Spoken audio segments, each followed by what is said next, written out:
اور اسی طرح کر کے ایک مولوی تھا، وہ قوم کا نائی تھا، پڑھا ایک دن بھی نہیں تھا، سر تھی اس کی، عالم بن گیا، سر لگانے سے عالم بن گیا۔ ہمارے ہاں یہی ہوتا ہے، یہی ہمارے ہاں اندھیر نگری ہے کہ جس کی سر اچھی ہو وہی عالم ہے، اور کوئی لاکھ عالم ہو، علم ہو اس کے پاس، محنت کی ہو اس نے، پڑھا ہو، سارا کچھ کیا ہو، کتابوں کے انبار ہوں اس کے پاس، عالم نہیں مانتے اسے کیونکہ اس کی سر ہی نہیں ہے۔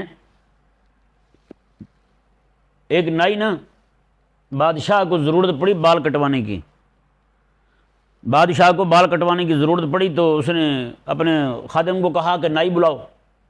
اب وہ گیا ایک نائی کے پاس، بلا کے لایا اسے، آگے دیکھا تو بادشاہ سویا ہوا ہے۔ نائی نے کہا کہ انہوں نے کہا جی بادشاہ کو جگانا بھی نہیں ہے، بادشاہ نے سفر پہ جانا، بال بھی کاٹنا۔ نائی نے کہا یہ کیا مسئلہ ہوا، میں ابھی کاٹ دیتا ہوں۔ سوئے ہوئے بادشاہ کے بال موڑ دیے اس نے۔ بادشاہ جب بیدار ہوا دیکھو تو بال سارے بنے ہوئے ہیں، بڑا حیران ہوا، بلاؤ نائی کو، بڑا خوش ہوا، شاباش دی اسے۔ واپس آیا گھر، آگے کہنے لگا اپنی بیوی کو کہ میں آج بڑے جناب بادشاہ راضی ہوئے، یہ ہوا وہ ہوا۔ انہوں نے کہا کیا ہوا؟ اس نے کہا سوئے ہوئے بادشاہ کے بال موڑ دیے میں نے۔ انہوں نے کہا کہ میں نہیں مانتی اس بات کو کہ تو کاریگر ہے۔ اس نے کہا وہ کیسے؟ اس نے کہا بادشاہ کون سا تیرے فن کا ماہر ہے، میں تو تجھے تب کاریگر مانوں جب تیرے فن کے بندے مانے تجھے۔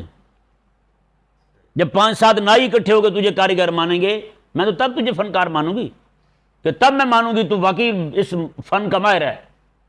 ایسے کیسے مان جاؤں میں نے کہا یار نائی کی بیوی کو یہ بات سمجھ آ گئی ہیں کہ کوئی بھی فن ہے، اس فن کے ماننے والے اگر کہیں کہ یہ واقعی کمال ہے تو کمال بنتا ہے، ایسے کمال نہیں بنتا۔ آج ہمارے ہاں کیا ہے، جس کی سر اچھی ہو جناب یہ علامت الدار ہے، جس کے جناب لوگ سننے والے زیادہ ہوں علامت الدار ہے۔ ہاں جی فلاں نے مسئلہ بیان کیا، بھی مسئلہ تو غلط ہے، ٹی وی پہ بیٹھ کے مسئلہ بیان کیا، غلط ہو سکتا ہے بیان والا، کیا مطلب بھائی؟ وہ جی فلانا ڈاکٹر ہے اس نے بیان کیا مسئلہ، وہ بھائی عالم ہے، وہ کہتے نہیں جی ٹی وی پہ آتا ہے، بس یہی معیار رہ گیا ہمارے ہاں علم کا بس، اور اس کے علاوہ کچھ بھی نہیں رہا ہمارے پاس۔ اور یہ انتہائی میں کہتا ہوں میرے آقا صلی اللہ علیہ وآلہ وسلم کے فرمان شریف کے صدق کا ظہور ہو رہا ہے۔ آقا علیہ السلام میں کہ قیامت کے قریب لوگ جو ہے نا جاہلوں کو اپنا سردار بنا لیں گے، وہی جاہل انہیں فتوے دیں گے بغیر علم کے۔ آقا علیہ السلام میں دلو فادلو، وہ فتوے دینے والے خود بھی گمراہ ہوں گے، جن کو فتویٰ دیں گے انہیں بھی گمراہ کر دیں گے۔ آج وہی ہو رہا ہے۔ مرزا انجینئر علامہ ہے جی، کیوں جی علامہ ہے؟ وہ جی اس کے 20 لاکھ بندے اس کو سنتے ہیں یوٹیوب پر، علامہ ہے وہ۔ غام بھی علامہ ہے بھائی، کیوں بھائی؟ باہر سے بیٹھ کے اور ٹی وی پر بیٹھ کے بیان کرتا ہے، یہ معیار ہے ہمارے یہاں، نعوذ باللہ من ذالک۔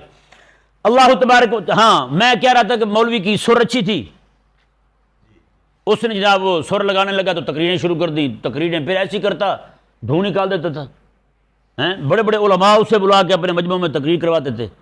اس نے جلسے میں کہہ دیا، کہنے لگا جی لوگ کہتے ہیں کہ کربلا میں صرف حسین ذبح ہوئے ہیں۔ انہوں نے کہا حسین ذبح نہیں ہوئے، وہاں تو رب بھی ذبح ہو گیا تھا، اندازہ لگا۔ کہتا کربلا میں تو رب بھی ذبح ہو گیا وہاں پہ۔ اس نے اپنی زبان میں کہا سرائکی میں، اس نے کہا لوگ آ دن بھی حسین کٹھا گیا، اتنے تو رب کٹھا گیا، اندازہ لگا۔ اور پوری دنیا اسے علامت الدہر مان رہی ہے، کیوں کہ لوگ زیادہ سنتے ہیں، اس کی سر اچھی ہے۔